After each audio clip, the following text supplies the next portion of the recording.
इन तस्वीरों को गौर से देखिए। ये वही मौलाना अब्दुल्ला सलीम है जिसकी जुबान से रमजान के पाक महीने में जहर टपक रहा था, जो योगी आदित्यनाथ की मां के गोश्त वाली नफरती बातें कर रहा था। वो मौलाना अब गिड़गिड़ा रहा है, माफी मांगते हुए पुलिस से रहम की भीख मांगता नजर आ रहा है, क्योंकि जब यूपी पुलिस का ठोक दो वाला खौफ सामने आया तो मौलाना की सारी हेकड़ी हवा हो गई। मैं अब्दुल्ला सलीम कासमी अपने एक जुर्म का एतराफ़ कर रहा हूँ। 5 मई सन 2024 को ज़िला भागलपुर के एक बस्ती में मीरानचक में एक समाज सुधार तालीमी अवेयरनेस कॉन्फ्रेंस में मैं हाज़िर हुआ था और उसमें मेरी स्पीच हुई थी। उसी बीच में मेरी ज़ुबान से कुछ ऐसी गंदी बातें निकली। उत्तर प्रदेश के सीएम साहब के माता के लिए, जो मेरी ज़ुबान से नहीं निकलना चाहिए था। मैं अपनी इस गलती का बिल्कुल हाथ जोड़कर अपना एतराफ़ करता हूं और अपने इस माफ़ी मांगता हूं कि आइंदा से ये गलती मुझसे नहीं होगी। और मैं ये पैगाम तमाम साथियों को देना चाहता हूं, देशवासियों को, कि अपनी स्पीच में, अपनी तकरीरों में ऐसी बात न कहें कि जिससे किसी व्यक्ति की या किसी धर्म की किसी को तकलीफ़ पहुँचे और फिर आपसी माहौल बिगड़े। तो अपने इस जुर्म का मैं दिल की उससे माफ़ी का तलबगार हूँ कि मुझसे आइंदा कभी ये गलती नहीं होगी। और मैं खुसूसन उत्तर प्रदेश के सीएम साहब से भी माफ़ी का तलबगार हूँ कि मेरी ज़ात से कोई तकलीफ पहुँची है तो हमें माफ़ फरमा दें। बिहार के पूर्णिया में छिपकर बैठे इस मौलाना को यूपी एसटीएफ ने उस वक्त धर दबोचा जब उसे लग रहा था कि वो बचकर निकल जाएगा, दूसरे राज्य की सीमा उसे बचा लेंगी। लेकिन मौलाना भूल गया था, उसने पंगा योगी आदित्यनाथ से लिया है। सीधा उनकी मां पर आपत्तिजनक टिप्पणी कर दी और नतीजा देखिए क्या हुआ।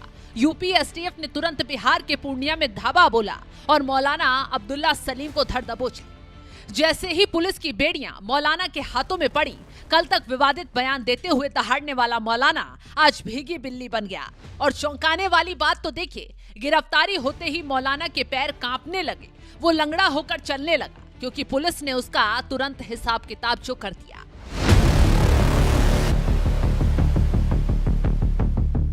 दरअसल ये मामला बेहद गंभीर था। मौलाना ने उत्तर प्रदेश के मुख्यमंत्री योगी आदित्यनाथ की मां के खिलाफ ऐसी घिनौनी और आपत्तिजनक टिप्पणी की थी जिसे सुनकर पूरे देश का खून खौल उठा था।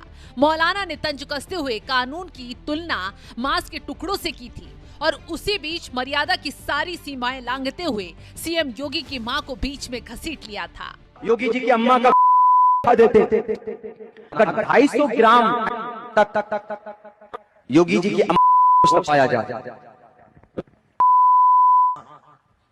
तो उनकी ये घुटने से नीचे छेद करने का ऑर्डर, गोली से छेद कर। इसके बाद जो हुआ वो इतिहास है। देश के 83 थानों में इस जहरीले मौलाना के खिलाफ एफआईआर दर्ज हुई।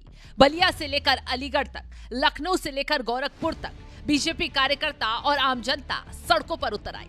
मौलाना के पुतले फूके गए, प्रदर्शन हुए। मांग सिर्फ एक थी, इस अपमान का बदला कानून के जरिए ऐसा लिया जाए कि आगे कोई भी किसी की मां बहन पर टिप्पणी करने से पहले 100 बार सोचे।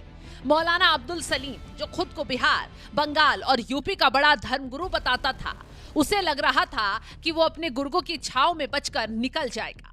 उसे शायद ये अंदाजा नहीं था कि यूपी एसटीएफ उसे पाताल से भी खोज निकालेगी। और हुआ भी कुछ ऐसा ही। यूपी पुलिस पूर्णिया में घुसी और मौलाना को धर दबोच कर साथ ले गई। अररिया के जोकीहाट का रहने वाला ये मौलाना अब पुलिस की पूछताछ में पसीने छोड़ रहा है। गोरखपुर लाए जाने के बाद एसटीएफ के तीखे सवालों का सामना करते हुए मौलाना के सुर बदल चुके हैं। अब वो सिर्फ गिड़गिड़ाता नजर आ रहा है। जिस मौलाना को अपनी तकरीर के दौरान अहंकार था, आज वही मौलाना पुलिस की गाड़ी में चढ़ते हुए सहारा ढूंढ रहा था। तो मौलाना की ये सिर्फ गिरफ्तारी नहीं, बल्कि उन लोगों के लिए कड़ा संदेश है जो अभिव्यक्ति की आजादी के नाम पर मर्यादा की लक्ष्मण रेखा पार करते हैं। गोरखपुर में अब मौलाना का मुकम्मल इलाज जारी है, क्योंकि हिसाब 83 थानों की पुलिस कर रही है। अब मौलाना ने जो बयान दिया उसके बाद उसे अब पछतावा हो रहा है। अपने बयान को लेकर अब मौलाना क्या कुछ सफाई दे रहा है, चलिए जाते जाते आपको सुनवाते हैं। फिलहाल इस खबर को लेकर आप क्या कुछ राय रखते हैं, ये कमेंट बॉक्स में जरूर बताइएगा। मैं अब्दुल्ला सलीम कासमी अपने एक जुर्म का एतराफ़ कर रहा हूँ। 5 मई सन 2024 को ज़िला भागलपुर के एक बस्ती में मीरानचक में एक समाज सुधार तालीमी अवेयरनेस कॉन्फ्रेंस में मैं हाजिर हुआ था और उसमें मेरी स्पीच हुई थी। उसी बीच में मेरी ज़ुबान से कुछ ऐसी गंदी बातें निकली। उत्तर प्रदेश के सीएम साहब के माता के लिए जो मेरी ज़ुबान से नहीं निकलना चाहिए था।